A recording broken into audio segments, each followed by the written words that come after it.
Hello, I'm Peter Snowdon and I'm at the National Motor Museum here at Beaulieu, a building full of national treasures, as you would suggest.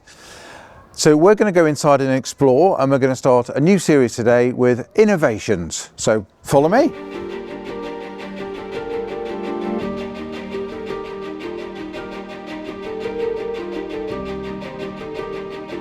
(1967) Ford Lotus 49 Cosworth has been the key bit. In terms of innovation, Colin Chapman of Lotus came up with this extraordinary design where rather than the engine being put inside the chassis, the chassis stops here and the engine is an integral part of the car. It's load bearing, and Cosworth developed this amazing engine. The world famous Ford DFV double 4-valve went on to be the most successful Formula One engine in history, over 150 Grand Prix wins, but it debuted in the hands of no less than Jim Clark and Graham Hill at Zandvoort in 1967. And did it win on its debut? Of course it did. An extraordinary piece of kit, and also been in 1967 pre-sponsorship on cars in the United Kingdom in Formula One racing, which only came in 1968, so before the gold leaf cars. Still in the works colours, so the British racing green with the yellow stripe, absolutely synonymous, and I personally think absolutely exquisite piece of kit. And would I like to drive it? Yeah, they've got a bar on here that says I can't at the moment, but I believe Sam of National Motor Museum is going to get that removed, so at some point we're going to drive this. Look forward to that one.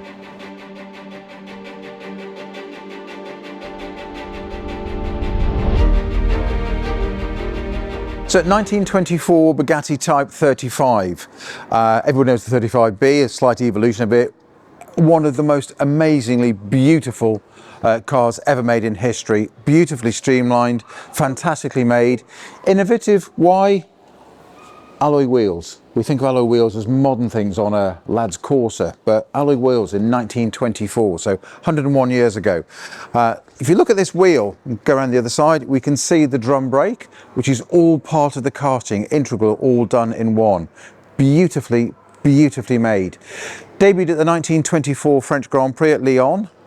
The alloy wheels were banned because they were deemed unsafe at that race, and there's photographs of that car running in the 5 built on its wire wheels, and it ran unluckily on number 13, but the car still exists. Absolutely beautiful. Still got a hand starter. You've got a starter handle here, you can crank it around.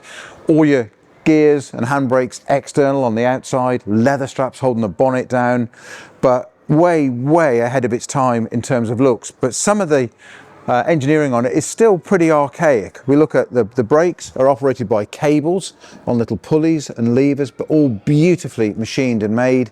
And these extraordinary elements here, the shock absorbers, which are wooden plates in oil. And how you alter the strength was you've got a nut and bolt through the middle here, and you tighten it to make this shock absorber stiffer, or loosen it to soften it off. Not quite Adrian Newey level, but it was at the time cutting edge.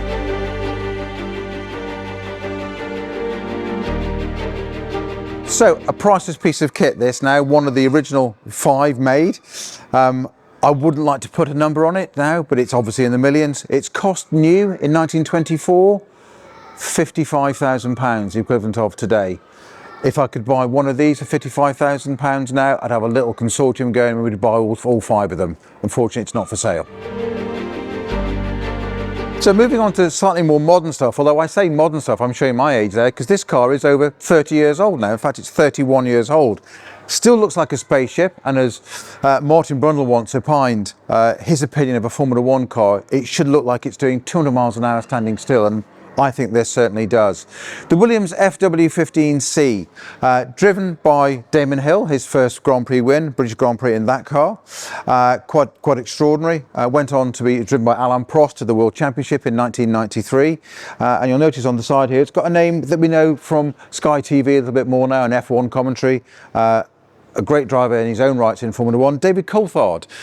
He was actually the test driver for this car in 1993, and that evolved into 94 when Ayrton Senna joined the team from all these years at McLaren and came to drive the Williams cars. And then, of course, David Coulthard joined the team full-time at the Spanish Grand Prix after Ayrton Senna was sadly or tragically killed at Imola in May 1994. An extraordinary piece of kit, the ground, not just the ground effect, but the reactive suspension. Quite extraordinary, which of course was then banned the following year in 1994. An extraordinary piece of kit and well worth a visit here at the National Motor Museum.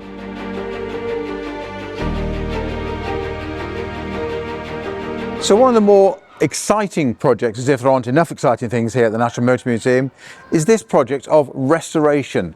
The 1927 1,000 horsepower Sunbeam World Land Speed Record holding car. It doesn't look like a lot at the moment. The body is in the foyer, you can go and see that. I did say 1,000 horsepower. Two, not one, but two V12 22 litre engines, each of 22 litres, so 44 litres of capacity, 1,000 horsepower, and the first car in the world to attain over 200 miles an hour. It's being rebuilt at the moment, and that's the car there in its day, and we have one of the other engines here. It's an aero engine from 1918, the end of the First World War, 1,000 horsepower, quite incredible. One is being rebuilt, and I've seen it being done this morning, and should be running literally under its own power by the end of this month. And then this one. This car will be 100 years old in just 2 years' time, and the aim of the museum is to have this car up and running. It won't be taken to 200 miles an hour. I think anybody doing 20 miles an hour is quite brave. But again, something else we're looking forward to seeing at the museum and out and running. And hopefully behind this amazing wooden steering wheel here, myself, that would be absolutely great to drive that. Don't you think, Sam?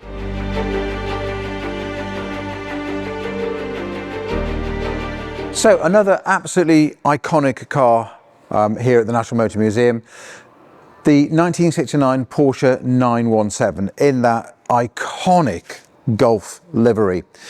A little bit of contrast and compare to the Sunbeam we've just talked about there. Might seem an odd comparison.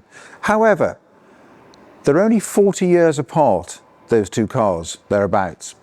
The Sunbeam, two 22 litre engines, 44 litres, 1,000 horsepower. This, a 5 litre engine with about 600 horsepower, a bit over. The Sunbeam was the first car in the world to achieve 200 miles an hour on land. 40 years later, a Le Mans car was achieving 250 miles an hour, or 248 on this particular car, at Le Mans in 1969 for every lap, every 3.5 minutes for 24 hours. That is technology, that's evolution.